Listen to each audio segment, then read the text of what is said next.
Shqipëria ka siguruar për herë të parë në historinë e saj praninë në play-offin e botrorit dhe ditën e njëjtë, më datë 20 nëntor, do të mësojë dhe emrat e kundërshtarëve me të cilët do të përballet fillimisht në gjysmëfinale e më pas dhe në finalen e mundshme për biletën për në aktivitetin e madh.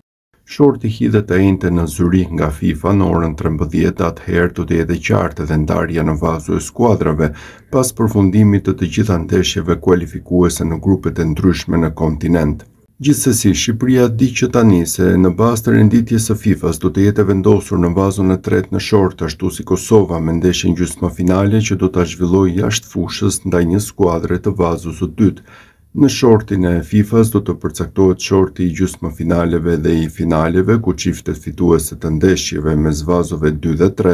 do të përballen me çiftet fituese të ndeshjeve me skuadrave të vazove 1 dhe 4. Do të hidhet short që të njëjtën për të përcaktuar se cila skuadër do të jetë pritse dhe e finales në stadiumin e saj. Ndeshjet e para të play-offit janë më datë 26 mars, ndërsa ndeshjet finale janë planifikuar më datë 31 mars.